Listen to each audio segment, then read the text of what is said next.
Europe is facing an explosion of far-right movements not seen since the Second World War. Across Europe, far-right parties are gaining ground. Poland has seen regular far-right demonstrations and is controlled by the ultra-nationalist Law and Justice Party. In Austria, the Freedom Party is part of the governing coalition. It has roots in the country's Nazi past. People want their countries back, and people want their nations back, and people want their identities back. It's not racist or xenophobic to control national borders. We face harassment and persecution from the Muslims, leftists and the state. This new fascism is well-financed, increasingly transnational, and intent on turning the clock back decades on democracy, human rights, gender politics, and the freedoms of minorities. It is against the established order. It's against the established way things are. And I think it's what scares people. What is it that's tantalizing millions of Europeans into this hallucination of the past? And how can civil society and progressive activists respond? These are the questions we're discussing on our first ever live international edition of the Another Europe is Possible podcast in Vienna, with Luke Cooper, a visiting fellow at the IWM, and Zoe Williams from The Guardian. Joining us on today's panel are two leading lights of the European academic community. Rafał Pankowski is a sociologist based in Warsaw. His 4 books on Polish fascism and his irrepressible campaigning on anti-Semitism and minority rights in Poland has moved the ruling far-right Law and Justice Party to denounce him as an enemy of the state. It's an extraordinary situation. Democracy as such is under threat. The rule of law, the basic constitutional principles, the freedom of the media, the basic democratic values are under threat. Ruth Wodak is an award-winning linguist based in Lancaster and Vienna. She's a leading specialist on European fascism and an outspoken critic of the ruling Freedom Party in Austria. Her indispensable 2015 book, The Politics of Fear, mercilessly dismantled the strategies and fictions of Europe's right-wing populists. It's about saying something unsayable, and so the whole media jumps on it. And while this is happening, all the other policies are being decided upon quite frequently in very undemocratic ways. To feed back to us on today's podcast, you can find us on Twitter at @another_Europe. And you can also get us on Facebook /Another Europe is Possible. Hope you enjoy it. Thanks so many of you for coming today. My name's Luke Cooper. I'm a visiting fellow here at the IWM, and with Zoe Williams from The Guardian, we co-host the Another Europe podcast. So maybe I'll go to Rafał first on this one. Who are the far right and what do they want? It's a tricky question, obviously, but I would say it's especially tricky in the current Polish context because we no longer know what is the far right and what is not the far right, what is the mainstream right. I think it is an important distinction in a democratic society. There is nothing automatically evil about being a conservative or somebody with a right-wing outlook, but clearly the distinction is becoming more and more problematic in the Polish context, where the demarcation line between the normal part of the democratic spectrum, the mainstream right on the one hand, like the current ruling party, and on the other hand, the extreme anti-democratic nationalist groups like the National Radical Camp, which is a street movement which takes its name from the original fascist group that existed in Poland in the 1930s. Again, the distinction between the rhetoric, the discourse, the mainstream right uses and the far right uses is becoming less and less clear.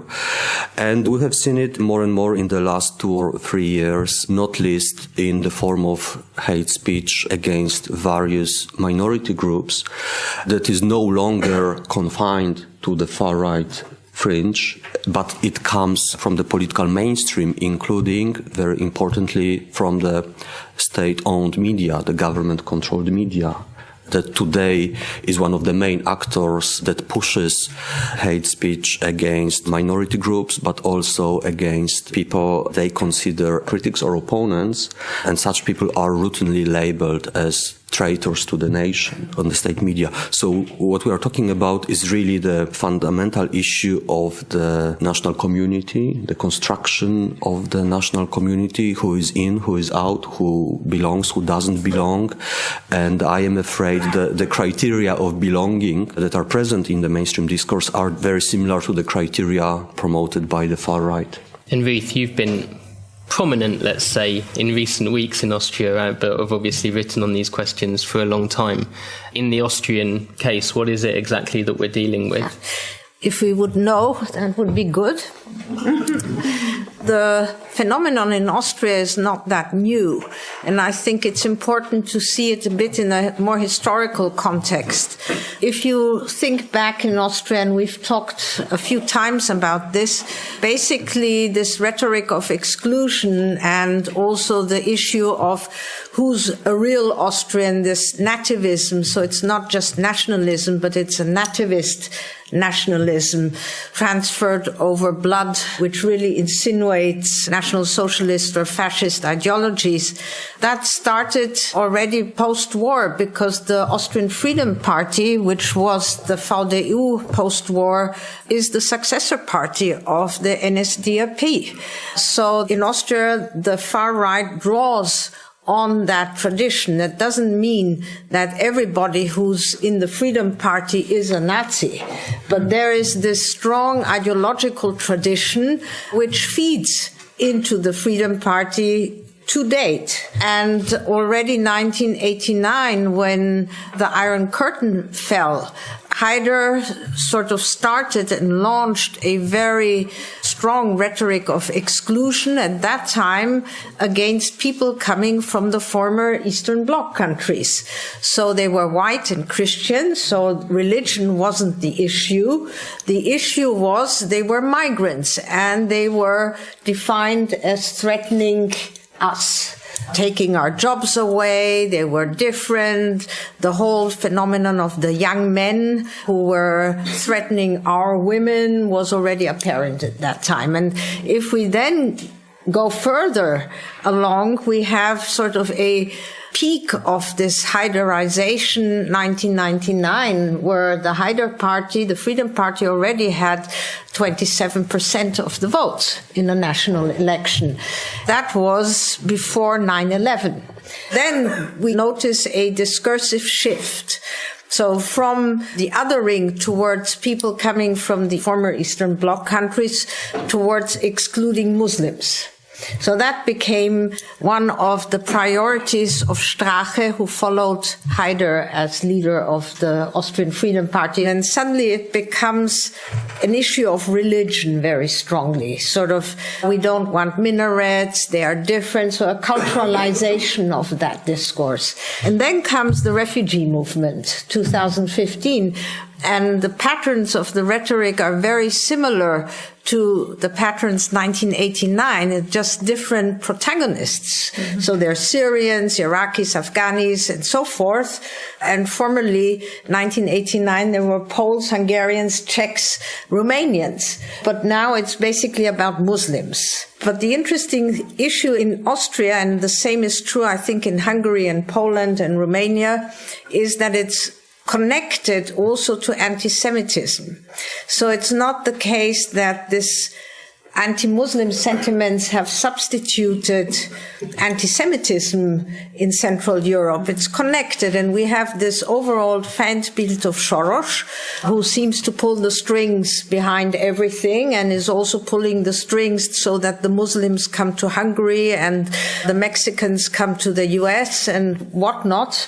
And so you have an argumentation pattern of, first, there is this lobby of powerful Jews, and they drive the Muslims, and the Muslims will overtake the white Christian Europe. And that is very strong also in Austria. And I think that's what makes the rhetoric of fear, that we might be overwhelmed by these strangers.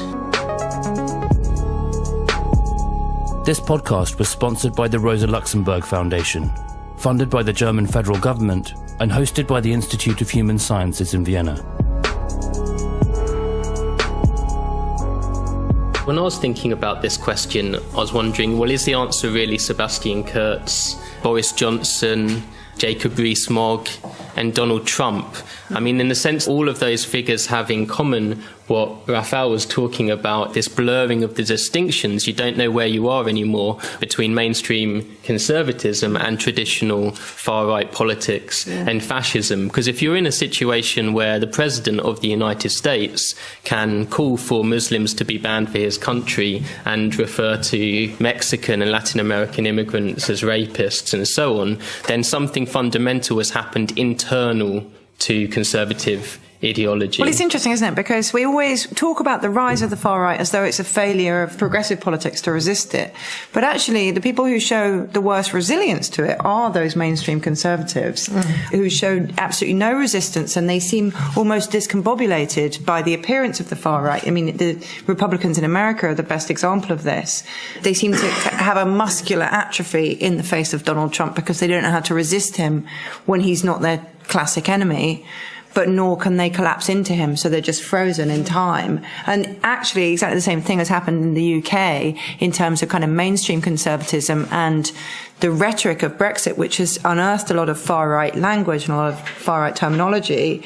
There was a classic quote from a conservative minister talking about door knocking among conservative constituencies and saying if you go into a house and there are books on the shelves, basically they're no longer voting conservative. So the kind of civilized right, if you like, the right that listens and the right that reads has gone completely underground. And I wonder if that's the first line of defense, and the failure of that line of defense is the beginning of a far-right movement. I think in the Austrian case, the new ÖVP or the ÖVP courts has instrumentalized the far right and the far right agenda in a very strategic way. Basically, the new ÖVP won the election by playing with the anti-immigration card, in a kind of softer rhetoric. But basically, that was the main agenda, so that, for example, the Peter Pilz, who's a very well-known politician of the Party Jetzt, which is a sort of split off of the Green Party, said Kurz is the better Strache. So basically, playing with the agenda of anti-migration and anti-Muslim brought the victory. So it wasn't the case that they were overwhelmed by the far right. They used that, and there's quite an interesting symbiosis, which I also believe to be the case in other countries. As long as you are in power, you don't do anything against the Trumps or similar, because the Republicans could have also done something against Trump, but they vote with Trump. And in that way, I think it's also an opportunistic strategic game. As long as you are in power, there are very few who speak up, and that's also the case here in Austria, even though there are strong voices in the conservative Christian Social Party, and we know that they don't agree, and sometimes they give an interview or they write an op-ed, but basically they play along because the party is in power. And I think one shouldn't neglect that part. I don't think they are driven by the far right. It's a quite nice symbiosis. It's a win-win situation for both. But then why doesn't that have a cost for them? There should, if you look at the kind of historical arcs, be a huge electoral cost when you abandon the civilized norms of political discourse, but there doesn't seem to be.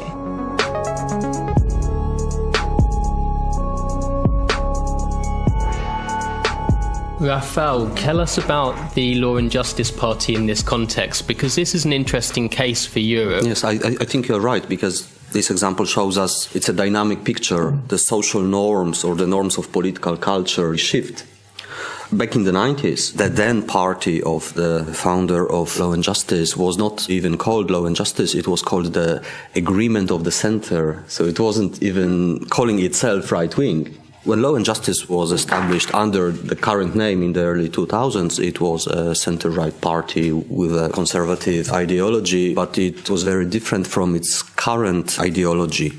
And it moved to the right step by step over the years. Eventually, it occupied the political space that used to be occupied by another party called the League of Polish Families, which was the far-right nationalist party that existed in Poland, that was even briefly in the government around the years 2006, 2007. It doesn't really exist anymore, but Law and Justice took over most of the voters, but also much of the ideology of the League of Polish Families.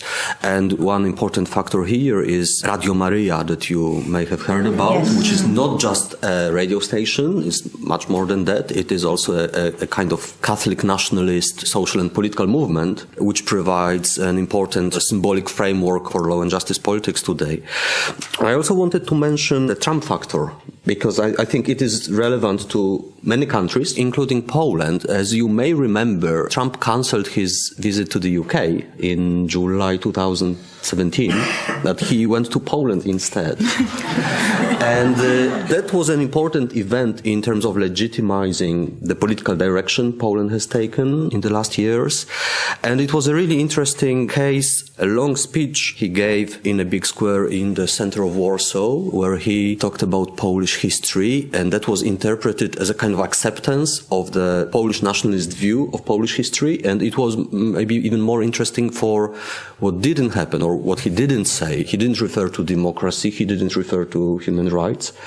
And he was the first US president in many decades who didn't visit the monument to the heroes of the Warsaw Ghetto Uprising. And that was also noted as a very positive fact by the Polish far right, that clearly felt further emboldened and empowered by this kind of gesture. I just wanted to add to this important question, I think, of Zoe about the conservatives and the far right and how they might play together, the populist far right. Just again, referring to the Austrian case, I think it's a kind of symbiosis. So the far right, which is an anti-establishment party and actually stands for the little man and the little woman of the street, is implementing or is co-implementing policies which are against this electorate. Mm-hmm. So they have to satisfy them and keep them satisfied, and they do that in various ways by keeping the anti-immigration agenda on the news and also by this nativist agenda and so forth. On the other hand, they get certain issues which are symbolic politics, like there is something against the headscarves in schools, and the burqa was forbidden, and you can smoke again in restaurants, which was Strache's big wish because he's a smoker. And it seems absurd, but these are big issues, symbolic politics. On the other hand, Kurz gets, or the ÖVP gets, the neoliberal agenda, which is implementing suddenly 12-hour working days and 60-hour working weeks without the trade unions involved, and so-called flexibilization, cutting social benefits, etc., which are directed against the sort of core electorate of the populist far right. So in that way, they play together. So he wouldn't be able to get his kind of rolling back of the state away if he didn't have these nativist language around it. Yeah, I think so. That's interesting. And so they need to keep both electorates somehow happy and they seem to be doing well in the polls. So I see it a bit really as a, in my view, very unfortunate symbiosis. Every now and again, I will give my advice when somebody asks for it. And they're listening to you. I didn't say that, but I think on occasions, if people ask, they'll take it into consideration. We're a nation state, right? We have a border, and if we want to put a wall on that border, we can do it. A term has been introduced in the English language world of the Bannon playbook to describe the way in which the new far right come out and make a shocking statement in order to seize hold of the news agenda, dominate it for several days, and then shift the terrain of the debate and the terrain of the discussions onto their issues. And one thing you saw, I think it was last summer in the UK, is that Boris Johnson was directly in text message communication with Bannon. He's discussing the future of Europe, discussing Brexit, discussing a range of other issues. I mean, this is a political figure who, when they were the mayor of London, not so long ago now, celebrated his multiculturalism and his tolerance and his belief in compassionate conservatism, but then has entered this new political dialogue with the American far right and others. A week or so later, after these discussions with Bannon, wrote a very shocking op-ed where he referred to women who were wearing the burqa as letterboxes in this incredibly offensive way.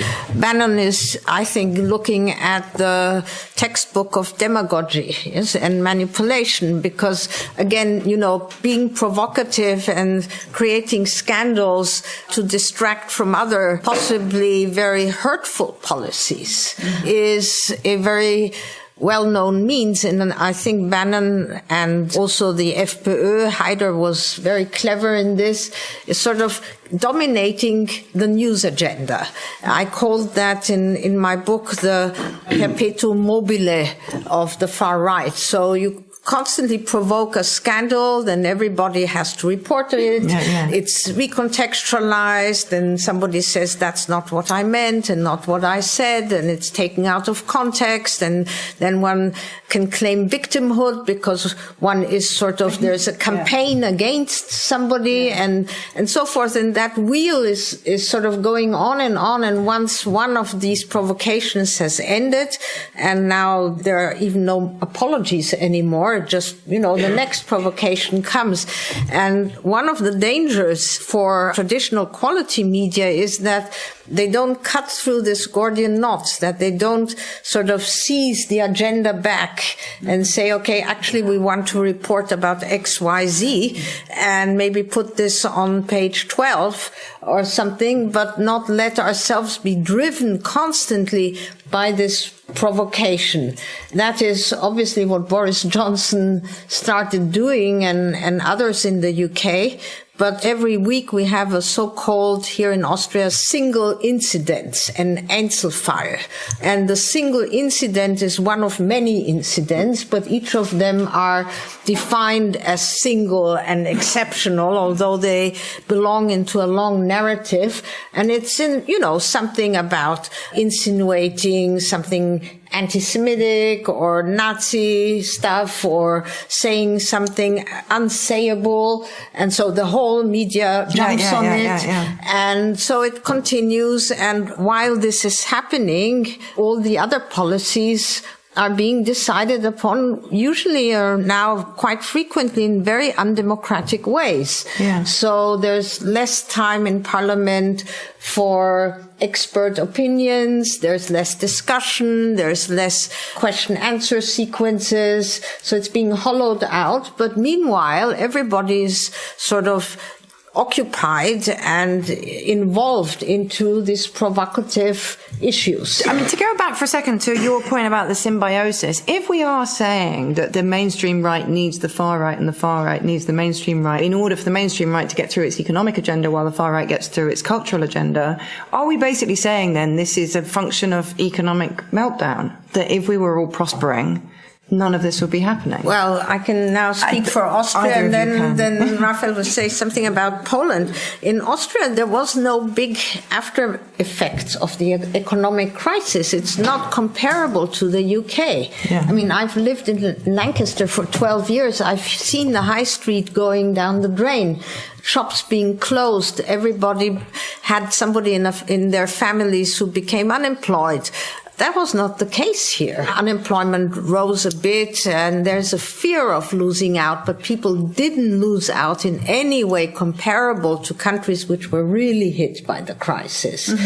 So the fear is instrumentalized in a different way. Well, actually, what I wanted to say, it might be very similar. Poland from what I remember, was the only country in the EU that didn't have a recession in the aftermath of the global crisis. Of course, that doesn't mean that it didn't suffer economic hardship just like everybody else, but relatively speaking, you might say Poland was lucky if you compare it to other countries like Greece or Latvia or other places. Spain, of course.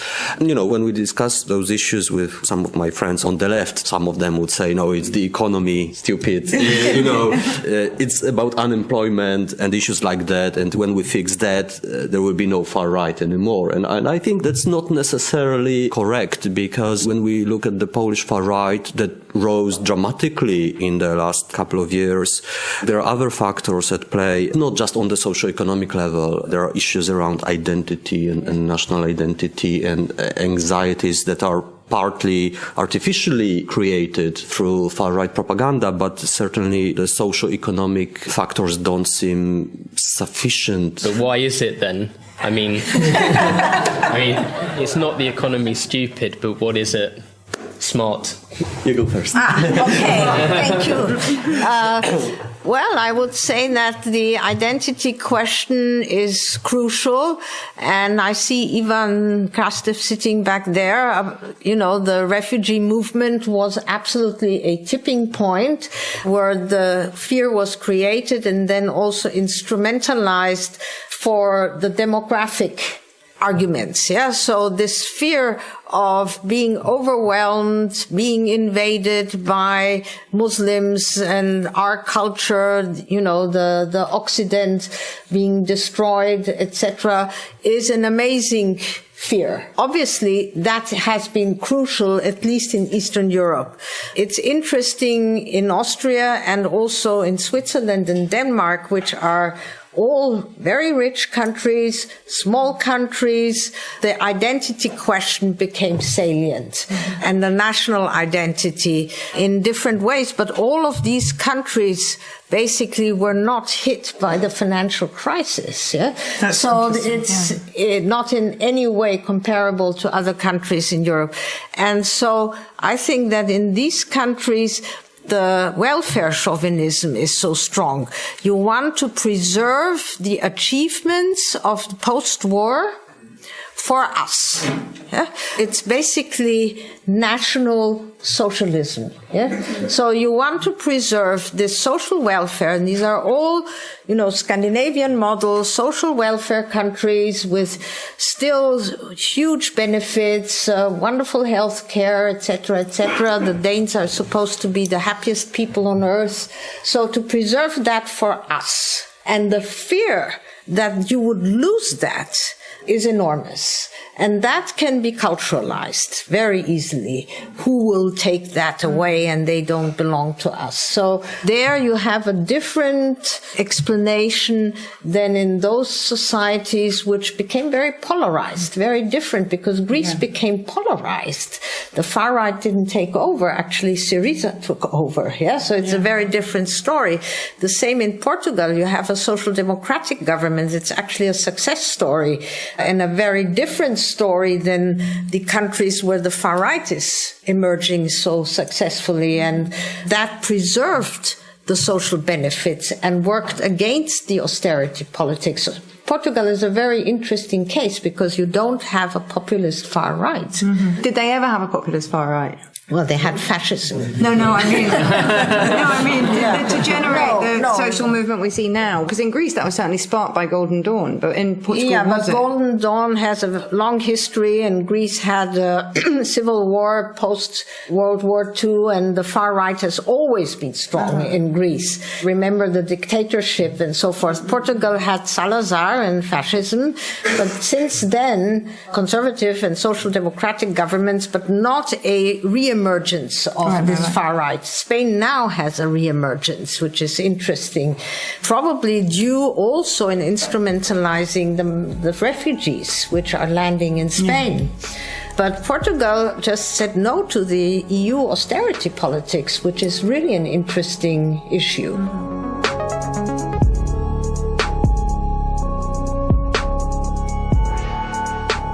Poland historically used to be one of the most diverse multicultural nations in the whole of Europe.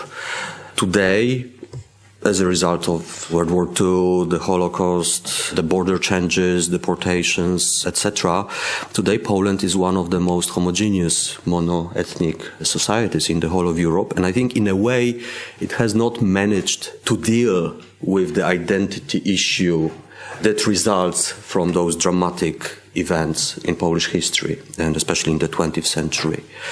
That is one of the paradoxes explaining, at least partly, why ethnic nationalism is so strong, despite the fact that the minority groups, the Jewish community is so tiny, that the Muslim community is very small too. But the levels of both anti-Semitism and Islamophobia are relatively high.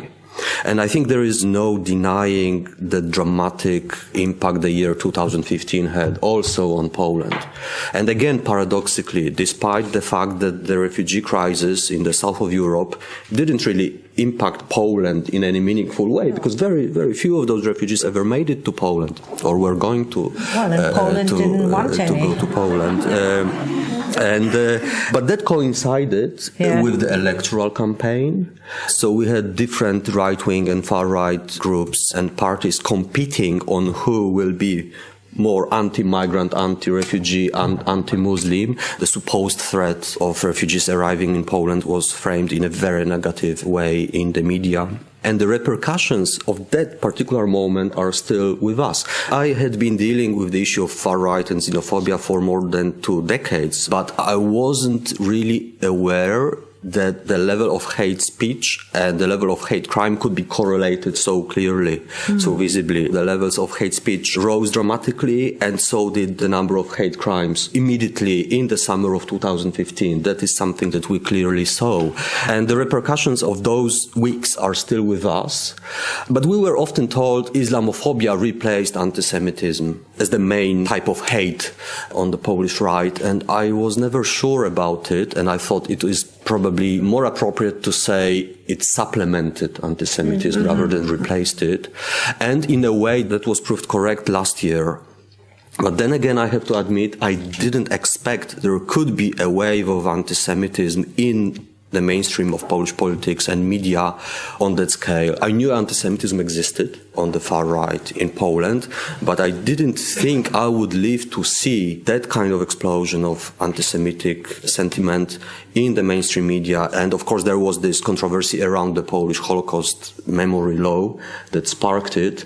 But what I thought was even more problematic was the kind of discourse that went with it. And I think repercussions will be with us for many more years to come. I find it interesting that 2015 has been mentioned by both of you. Looking at it from this British perspective, unfortunately, in some ways. But 2015 wasn't such a negative moment in Britain in terms of the immediate impacts of the refugee crisis, particularly when the young toddler Alan Kurdi died, the refugee in the Aegean coastline. I think many of you will have seen. There was a huge outpouring of sympathy and actually a lot of pressure in the British public space to match the Merkel offer, which wasn't realised, and Cameron rejected it and so on. But the pressure was there to say Britain should open up to the refugee crisis, but they didn't. And then a year later, it's a tale of 2 years. 2016 happens. We have a referendum campaign around Brexit in the EU where the refugee question is completely instrumentalised.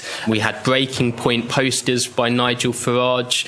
You know, it's often claimed by the mainstream campaign, Vote Leave, Take Back Control, that they didn't engage in this nasty rhetoric, even though they sent out leaflets to every single house in the UK that said, with a big arrow pointing from Turkey, Britain's new border is with Syria and Iraq.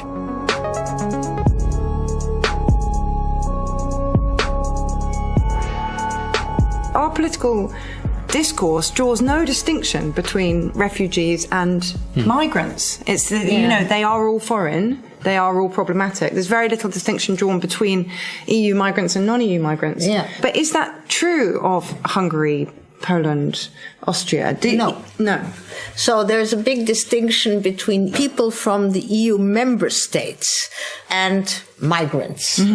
And then also sometimes refugees. Yeah? So basically we have 3 categories, if you want to say so. They're, of course, not quite so sharp categories. But basically, I was struck when I was living in Britain, and we did a big project at Lancaster University looking at the representation of refugees, migrants, and asylum seekers in the British press, including The Guardian, over 10 years.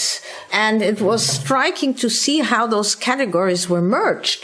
In one article, you would have migrant and then refugee and then bogus asylum seeker and then whatnot, And they were all, sort of synonymous, although they're very different. So in Britain, there was no distinction between migration in the EU, where also many British people live in France and in Spain and travel and do all what everybody else does, and from outside, and then refugees, which is totally different.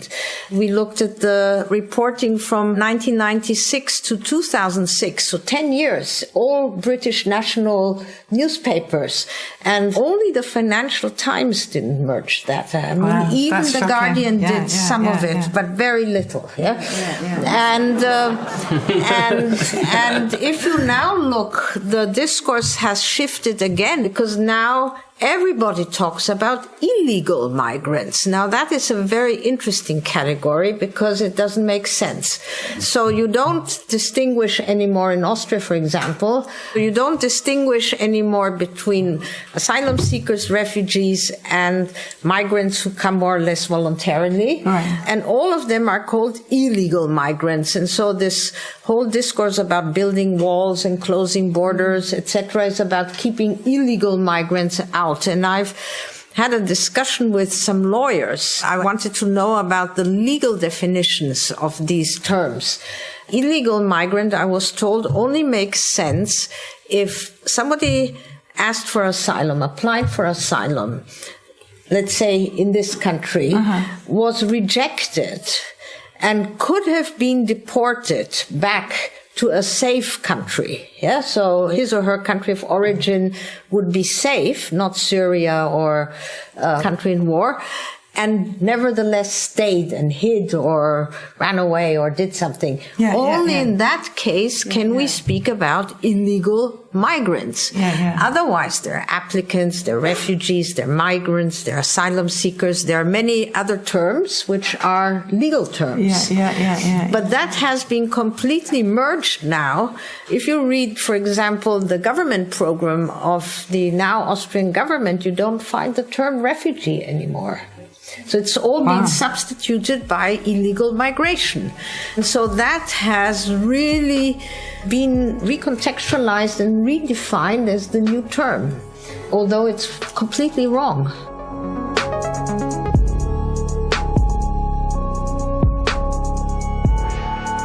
What do they want, the far right? As a kind of political vision. What is the country that they want to live in? I mean, What does peace want? Well, we all know the term that has been making rounds, illiberal democracy. And of course, in some ways, that makes sense, but in some other ways, maybe it's an oxymoron. I think in the Polish case, the slogan that we know very well from history, Poland for the Polish, is at the heart of the far-right politics. But of course, it assumes a very specific understanding of what it means to be Polish, of who belongs and who does not belong. And in fact, it's not just about ethnicity. It is deeper than that. It is also about ideology. That's why the right-wing propaganda has often referred to critics and opponents as traitors. There is a word in Polish which goes back to the 18th century, the word Targowica. Targowica was a town where a group was formed that called for Russia to intervene. Catherine the Great was asked to intervene in Poland. This term, Targowica, is the synonym of treason in the Polish language. And this is the term that state television uses every day to describe the political opposition. especially in the last couple of weeks, that has been a really important and painful subject, especially in the context of the killing of the mayor of Gdańsk, who had been the target of hateful propaganda, including on state television. So once again, we realize it's not just about words, it's not just about symbols. This is the kind of propaganda that could also have a tragic impact on people's lives. Just also not quite going back to Catherine the Great, but Austria First was the slogan of Haider's petition 1992-93. So America First is, again, not new as a slogan. I think it's very much about this nativist vision of the white Christian Europe with a very conservative gender politics, where if you read the program of the Austrian Freedom Party, which everybody can download from their website, you see that women should not work outside of house, that there should be no abortion, right? So it's going back decades. It's like, going back to the 1950s or earlier. Going back to nature is part of this vision as well. The blood and soil imagery comes up, and you can find that as a vision. Plus then for Austria it's Pan-Germanic, and then comes the emphasis on the German language and the German culture and so forth. So there is a very clear ideology, and it's very explicit. It's called the Handbook of the Freedom Party Politics. And the preface is written by Strache and Norbert Hofer, who had been the candidate for president 2016. And if you read it, it has all of these issues and values stated very explicitly. It's really still the white Christian Europe, which is the vision, and everything else doesn't belong.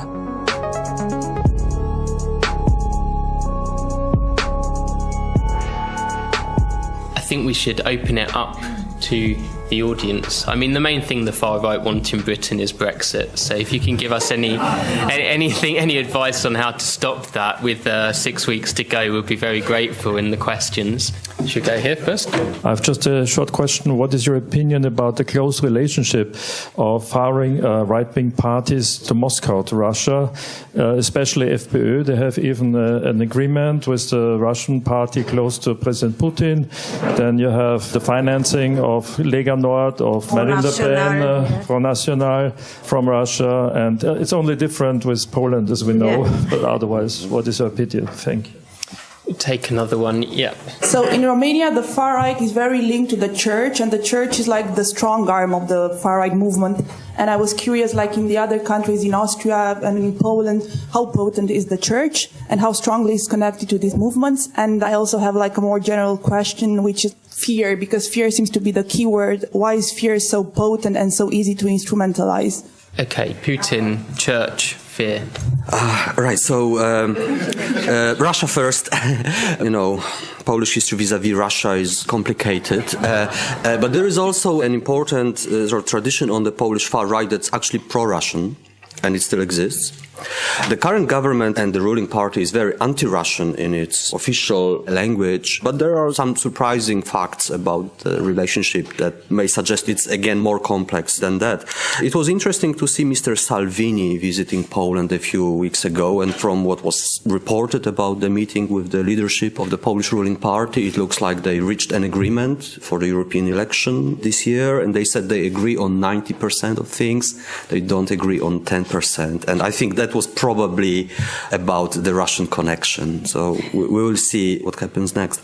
But the question about the church, of course, is very relevant to the Polish case, and the issue of religion is a very important issue vis-à-vis Polish national identity.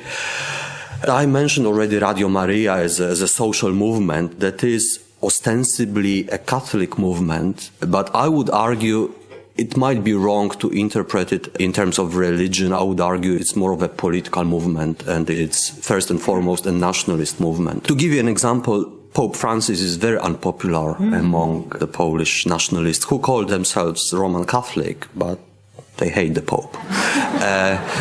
To give you an example, yes, he's too pro-refugee, he's pro-migrant, pro-gay, pro-everything. They don't like that for sure.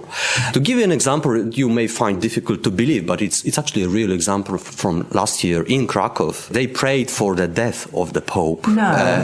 And I would say that's an extreme example of disagreeing with the leader of your own church, which shows there is a problem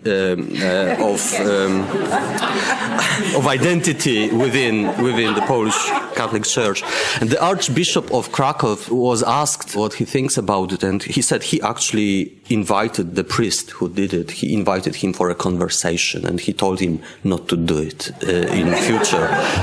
But there was no punishment. So I think there is also a question of discipline and the implosion of hierarchy and authority in the Polish Catholic Church. But we also have pagans who are anti-Christian. It's a small part of the right-wing spectrum, but it also exists. And they all come together, for example, on the 11th of November, which is the annual Independence Day march in Warsaw, where different nationalist groups come together and they happily march hand in hand, the Catholics, the pagans. So they're united by something else, that is nationalism, which trumps the different disagreements. So about Putin, it's interesting. Yeah? Well, it seems that a lot of the ideology or the politics of Russia, and I'm not a political scientist, but what we see matches very well the ideologies of the far right, both on gender politics. So I've already mentioned gender politics is a real issue. You know, this macho habitus, the homophobia in Russia. So the Freedom Party in its handbook also is homophobic. The nationalism. So there are many ways to reach out. And of course, the anti-left, anti-communism and so forth, where it's interesting that Putin comes from the KGB originally, but, you know, and of course also the aggression and drive against the media. So the managed media and the way the media are suppressed, most of them, at least the official hegemonic media in Russia, is also something which is wanted by the far right in Austria. Yeah, and they have already started, as you know, to launch attacks against the ORF and some journalists, etc. So there are these connections, and it's interesting now again in this symbiosis, I think, of the pro-European conservatives, where it's well known that Russia actually is against the EU. They don't do anything against the conversation between the far right and Russia. So again, you have this interesting laissez-faire politics there. The church in Austria, especially the NGOs, were very much helping the refugees. Maybe some parts of the church are also quite conservative, but all in all, the church does not support the far right. Yeah. Mm-hmm. The question about fear. Now, instrumentalizing fear is probably, again, of the handbook of demagogy, one of the most appealing methods. You create fear, you instrumentalize fear, both quite genuine fear, but then also exaggerated, pretended fear, and then you create hope. Yeah, so you will kind of solve that problem. You will take this fear away. You are saving the people. And that is exactly what the Trumps and Le Pens and so forth promise to do. So fear is coupled with the promise of salvation in a also quite religious sense. Okay, we'll take this one. And then Shalini had her hand up as well. Okay. Thank you. I wanted to, at this point in the conversation, raise the Lenin question. Что делать? What is to be done? Or maybe a version of that Mr. Cooper asked early on is, what alternatives are needed? We heard a lot in terms of diagnosis, explanation of what is going on, but relatively little about precisely the alternatives question, which seems to me the most difficult next to the Lenin one. And I wanted to also, just as a provocation, suggest one answer. Mm-hmm. Just listening to you, it seemed to me that one alternative that emerges is strengthening traditional conservatism, right? Perhaps less Rosa Luxemburg and more something that would bring back the electorate toward the center from the extreme. Thank you. And At the back, Shalini had her hand up. Actually, my intuition, although I think it may be a good idea to strengthen the traditional conservatives, my intuition goes in the opposite direction. I think there's one factor which is missing in the analysis of the whole right-wing rise and the coupling of it with the migration story, which is that it came after the crisis of the welfare state. And the crisis of the welfare state was a homemade crisis, nothing external. It was, unfortunately, the Social Democrats who abandoned the welfare state. And this is true of the Labour as much as the Democrats, as is true of the SPD and the SPÖ. Now, given that, I think we really have a problem, because the problem is the following. Think of Poland, for example. It's the new government which is giving this very high childcare benefit. It's 150 euros, which is a lot of money per child.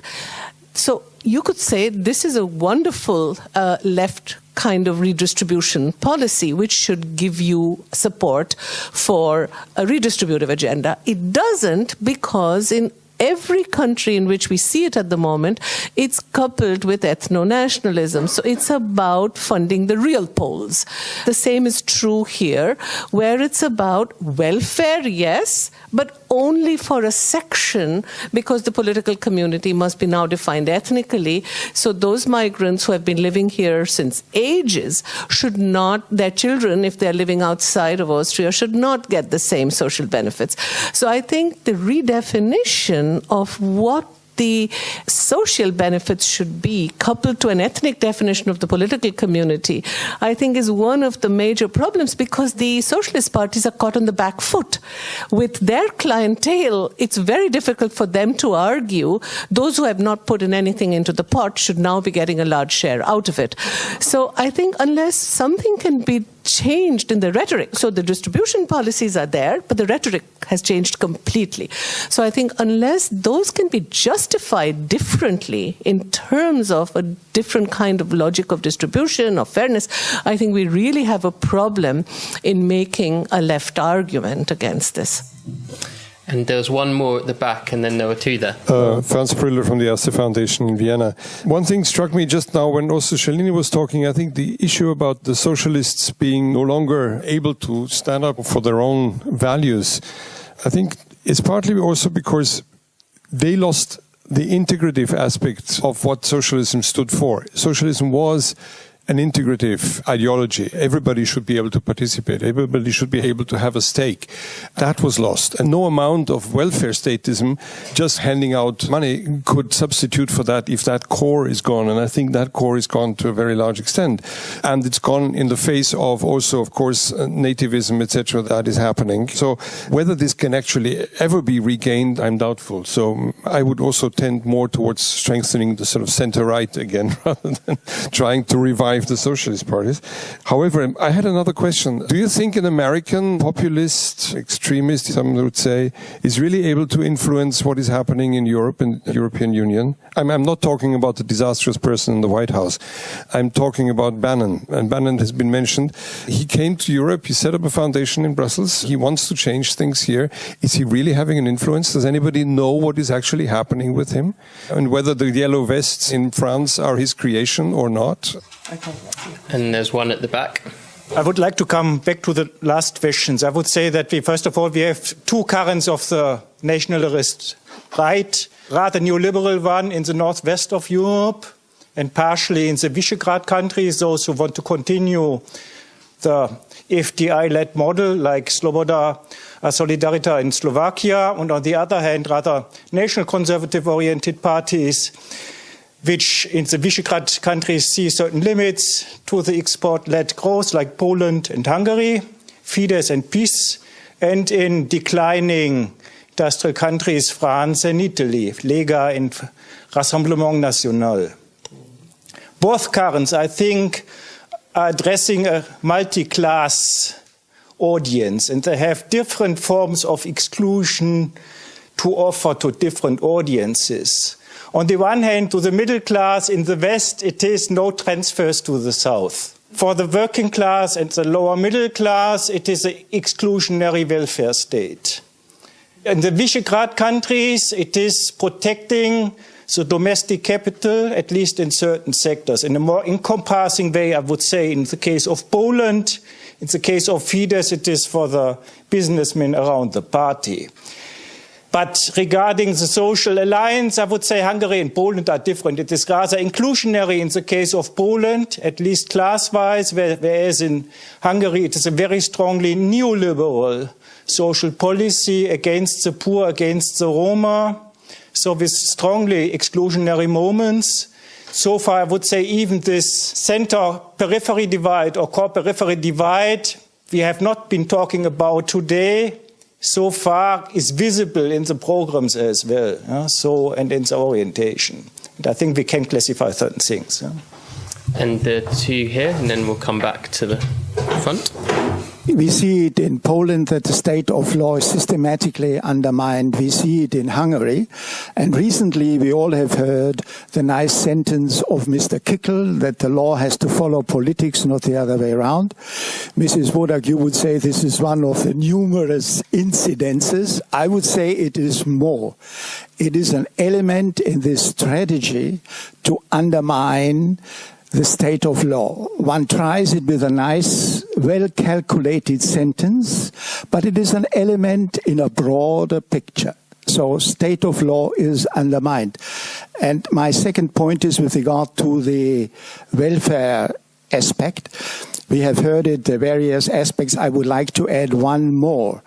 We have just seen in Italy that there is the unconditional income now paid 780 euros per month to 5 million people.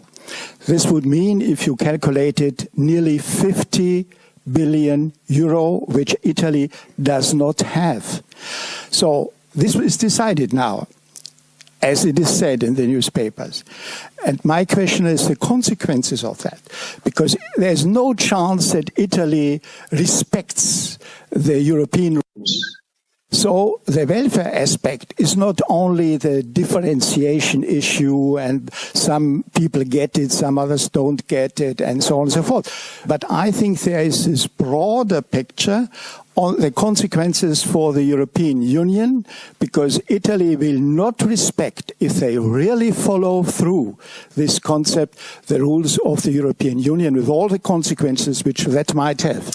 And there's one at the back. A very tiny commentary to your analysis, Ruth. I totally agree. I have one proposal of a differentiation, arguing that until the mid-1980s, the Freedom Party was a small party of old brown boys, yesterday men. With Haider, this was a transformation, and so the Freedom Party became to some extent an avant-garde of right-wing movement in Europe, but I don't think that we disagree at that point.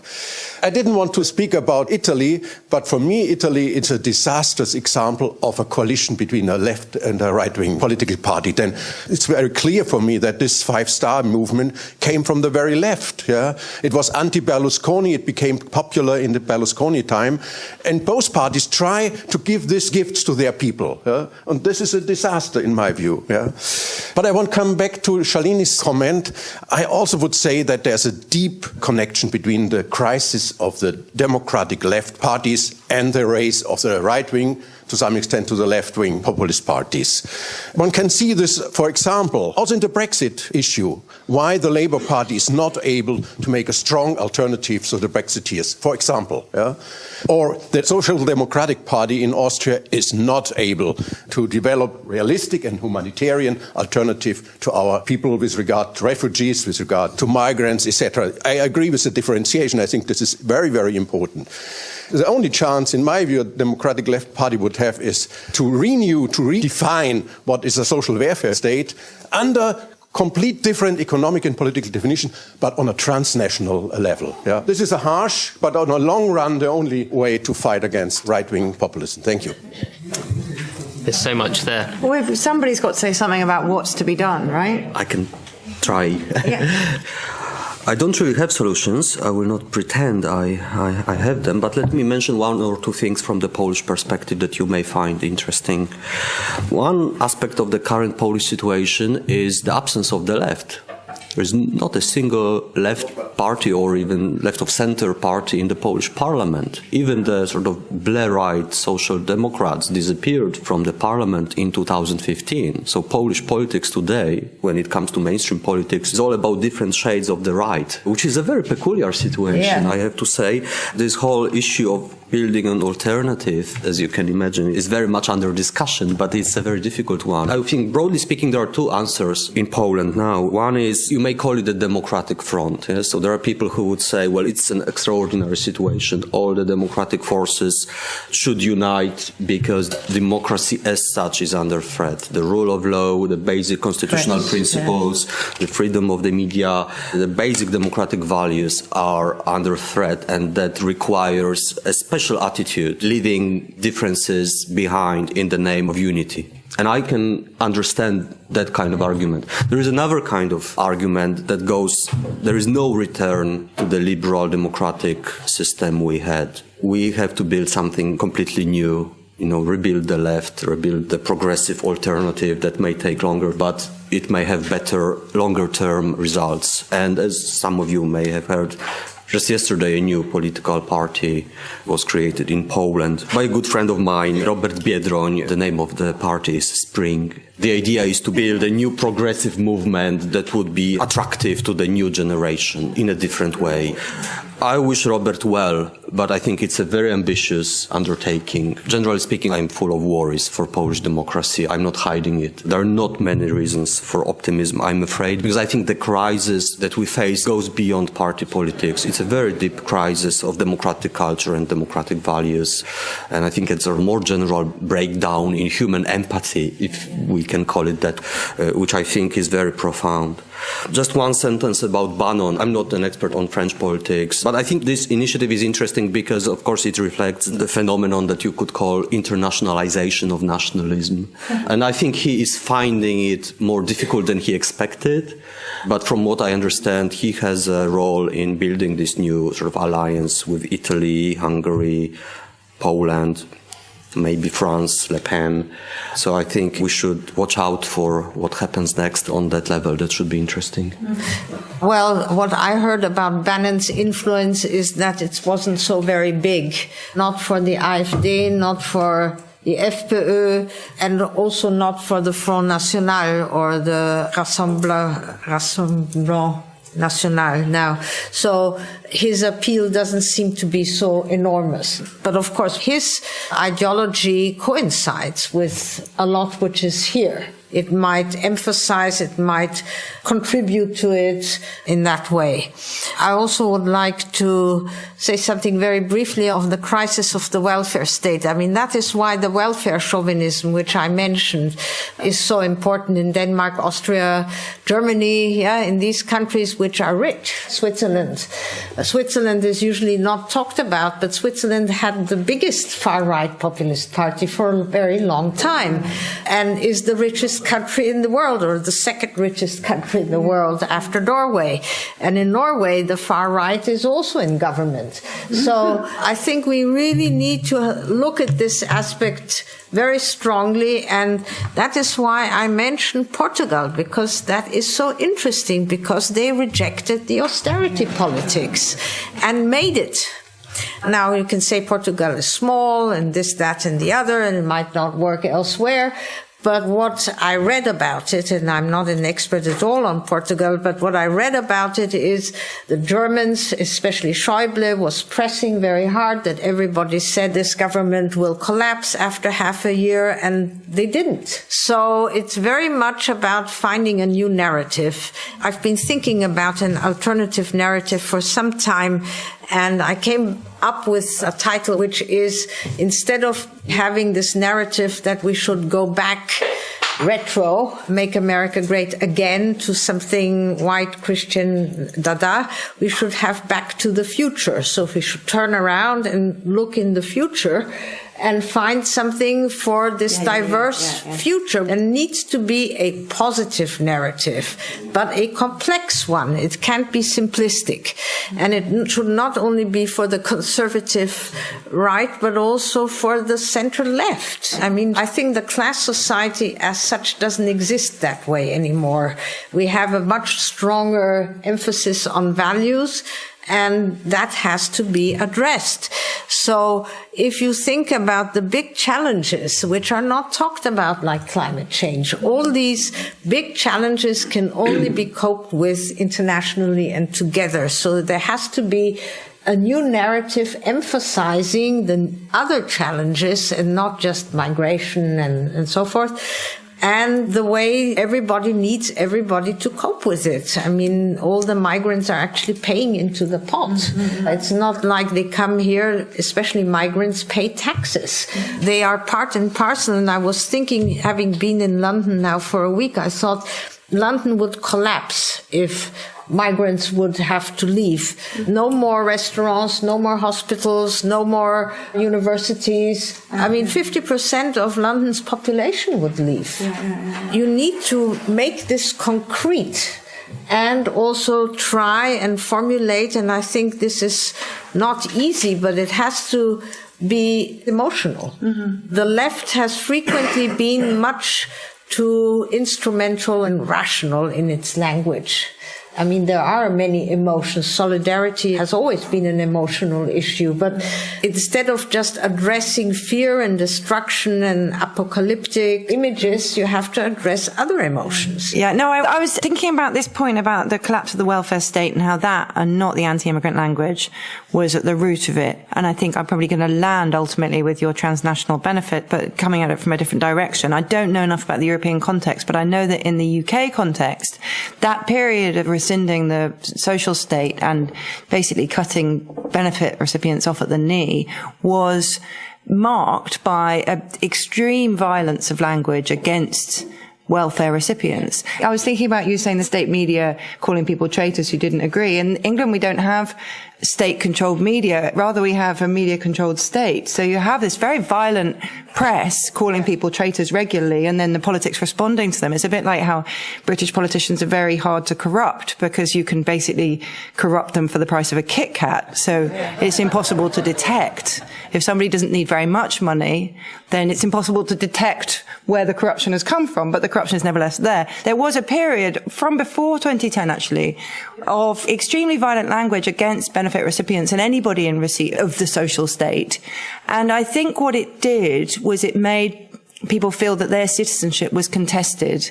It was very easy from there to make them respond angrily to immigrants, because if your citizenship is uncontested, then of course immigrants aren't a problem. But if you are only by your fingertips considered a thing of value to your own nation, being told that immigrants are not net recipients, pay more tax than they receive, keep the health service afloat, that doesn't cut any ice with you at all, because you're dealing with your own position in your own country being infinitely contested, an act of violence really against the sense of your value as a citizen in your nation.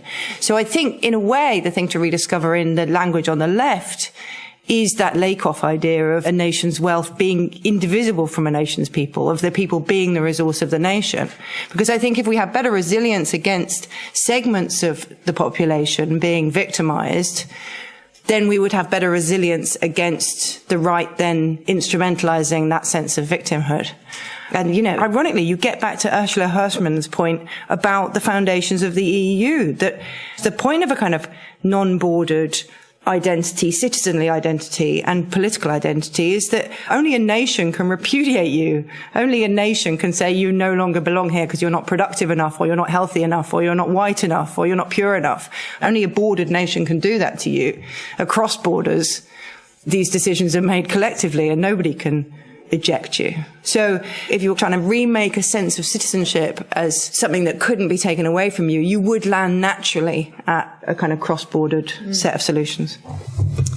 I wanted to come back to this question of Putin and Bannon, because I think in some ways they're similar questions. They're both about how European societies are being in some ways penetrated by what's happening elsewhere and this new nationalist internationalism that we see.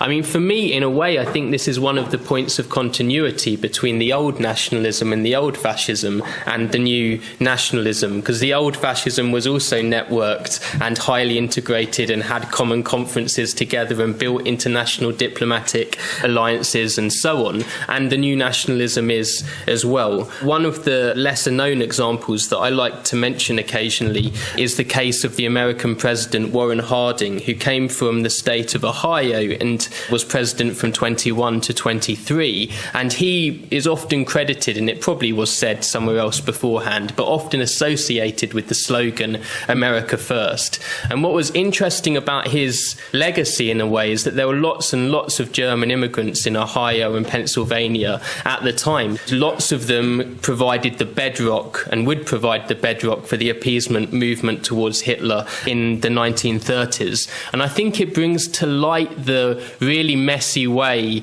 that communication and geopolitics get messed up together.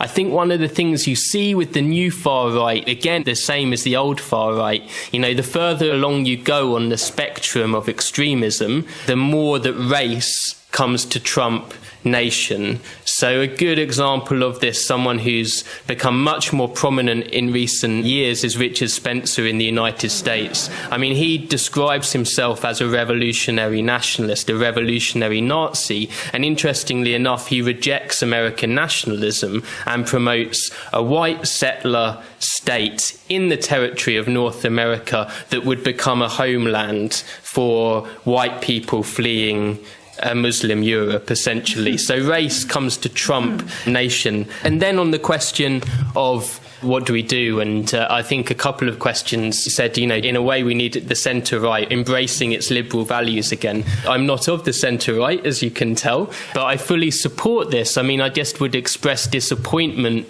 with the centre-right's current ability to do this. I mean, Orban is still a member of the European People's Party in my home country, in the UK. The most one-nation conservatives, I would say, are the Scottish Conservative MPs. And ask yourself, where of the Scottish MPs, given Scotland voted overwhelmingly against Brexit, where have they been in the Brexit debate? And they're missing in action, I'm afraid. They're not prepared to stand up and promote it. And one of the things, I've been shocked a lot of times over the last few years about what's happened in Britain. But I mean, last week in the House of Commons, there was a vote that was purely symbolic. So it didn't actually mean anything. The amendment that was being voted on even said this doesn't mean anything and it doesn't bind the government to do anything. But a vote against no deal was passed by 8 votes. And it didn't bind the government to do it.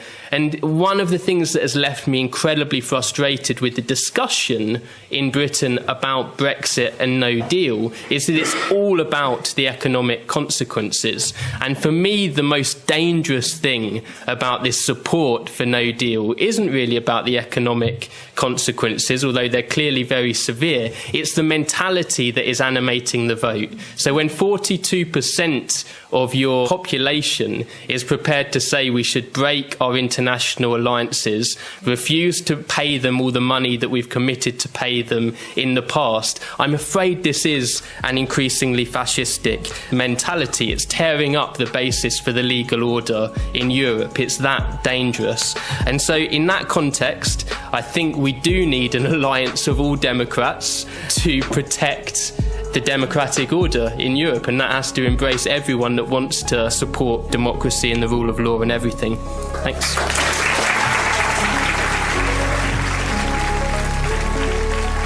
This podcast was sponsored by the Rosa Luxemburg Foundation, funded by the German federal government, and hosted by the Institute of Human Sciences in Vienna.